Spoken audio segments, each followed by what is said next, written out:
I didn't mean to be there. The envelope arrived 2 days ago, sealed with dark red wax, smelling faintly of candle smoke and damp velvet. Inside, a single card. The theater incident, 1 night only, admit 1. No address, just a time, and a note on the back. Your name has already been added to the cast. I thought it was some immersive performance art, the kind my classmates whispered about but never actually found. I wanted to impress them, so I followed the directions scribbled at the bottom, an alley I had never walked before, between 2 condemned buildings. The door I found there wasn't marked. It simply opened when I touched it, like a lung inhaling. Inside, the smell hit me first. Dust, sweat, and something sweet-sour like spoiled fruit. The hallway walls were lined with faded playbills written in languages I couldn't read. My footsteps echoed as though the building were hollow. No staff, no audience, just the hiss of dim lights and a faint melody, like a music box winding down. When I stepped into the main hall, my breath stopped. The seats were empty, but I could feel a presence, as if the air itself was leaning in to watch. The stage curtain was drawn back only a little, showing 2 figures frozen in place. One wore a pig's head, the other a lamb's. Not masks exactly, but whole heads. Rough, fibrous, handmade, with eye holes black as tunnels. Their costumes were heavy, almost industrial, like old circus gear. They didn't move. They just stood there, facing the audience of no one. And yet, I had the feeling they were waiting for me specifically. I tried to speak. Hello? But my voice came out small and strange, as if the room swallowed it before it reached the stage. The acoustics were wrong. It was like whispering into cotton. A spotlight flicked on above me without sound. I hadn't noticed the lamp before, but now it burned white on my skin. I felt exposed, a sudden heat crawling down my back. On stage, the 2 figures twitched, barely, but enough to make my stomach lurch. The pig's head tilted, as if sniffing. The lamb's jaw opened slightly, but no sound came out. I wanted to leave, but the aisle behind me seemed longer than before. The doors looked farther away, edges blurred by darkness. My feet stayed planted. Something in the theater shifted, an invisible inhale. The curtains swelled outward like lungs, then settled. And in that hush, I heard it, a low murmur, almost a chant, echoing from the rafters. My name. I froze. That's when I understood. I wasn't in the audience. I was already on the stage. The murmur didn't stop. It grew more distinct, a kind of whispering chorus repeating my name with different accents, like dozens of versions of myself speaking at once from the rafters. Every syllable vibrated in my chest. I turned, hoping to find an exit, but the theater no longer looked like a theater. The seats had elongated into rows of shadow, stretching up and up into darkness. The aisles curved unnaturally, like a spiral. The door I'd come through was gone, replaced by another red curtain pulsing as if something behind it was breathing. The pig-headed figure stepped forward. The sound of its footfall was soft but heavy, like meat hitting the floor. The lamb followed, tilting its head with a slow, jerky motion that reminded me of a puppet manipulated by unseen hands. They didn't blink. They didn't seem alive, but I felt them thinking. I whispered, "What do you want?" But the whisper came back louder, bouncing off the walls until it became a line of dialogue.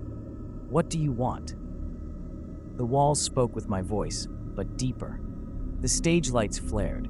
Scenery I hadn't noticed began sliding in from the wings. Velvet flats painted with images of my old bedroom, my university corridor, my childhood kitchen. They didn't look like sets. They looked real, but with the colors leached out, as if someone had drained the memories from my mind and pinned them to plywood. The lamb raised one hand, a slow, deliberate gesture. I felt a tug behind my eyes. Suddenly, a flash of another memory.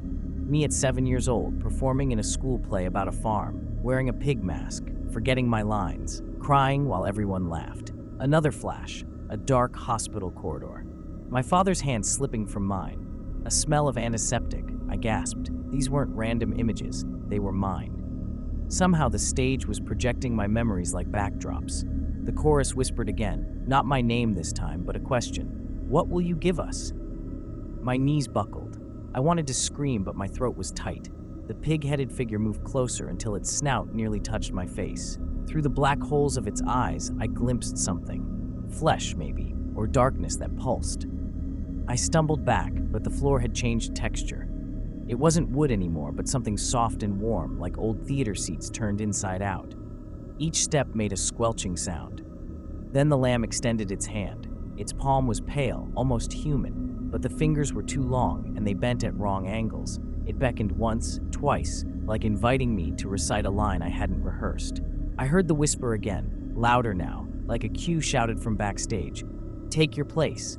Take your place." My mouth opened to refuse, but the only sound that came out was applause. The applause kept echoing long after it should have stopped. It wasn't clapping from hands, but from something softer, like fabric striking fabric, a dry fluttering in the dark. I covered my ears, but the sound came from inside my skull, each beat a pulse against my temples. The stage lights dimmed to a bruised red. The scenery around me shifted again. My bedroom walls sagging into velvet curtains, the hospital corridor bending into a painted backdrop, all of it folding inward until I stood on a small circle of bare boards under a single spotlight. The pig and the lamb stood at opposite edges, blocking any way out. I tried to speak, to beg, but my throat burned. When I raised my hands to my face, my fingers brushed something rough, burlap, not skin. I pulled at it instinctively, and strands of coarse fiber came away wet. My hands were wearing gloves I didn't remember putting on, thick, stitched, stained. "No," I whispered, but it came out as two voices, overlapping, one of them mine and the other deeper, older. The pig tilted its head, the lamb mirrored it. They weren't moving toward me anymore, they were moving with me, like reflections. A mirror dropped from the fly space above, swinging slightly on invisible cords. In its cracked surface I saw myself, but not as myself. A new head perched on my shoulders, crude, handmade, unfinished, like an animal mask still drying. The eye holes were empty. Behind me, the audience I thought was empty now shimmered into view, 1,000 figures in red theater seats, every one of them wearing a mask of my face. I stumbled back and the chorus of whispers filled the room again, now a script I could almost read. Stage directions, my own life annotated with cues. Each line ended with the same command: enter stage left, deliver memory, exit self. The pig and the lamb raised their arms. The air thickened, hot and wet, smelling of sweat, sawdust, and the sweet rot of flowers left too long in a dressing room. My heart thudded to the rhythm of the applause. My knees bent without my permission, like I was rehearsing a bow. I realized then what the card had meant. Your name has already been added to the cast. This wasn't an invitation. It was a summons. These weren't actors. They were placeholders, shells left behind by people who stood where I stood now. The lamb's hand touched my shoulder, and the moment it did, the lights went out. Total black. But I could still see the stage, my new body, the mirror of masks. I could still hear the audience inhale as one, waiting for the first line of the next act. When the lights came back, I was smiling, though I didn't feel it. The pig and the lamb were gone. Only I remained, center stage, facing rows of unseen eyes. "Ladies and gentlemen," my voice said, low and strange, "the incident begins now." And the applause began again. Subscribe to Horror Story Bar.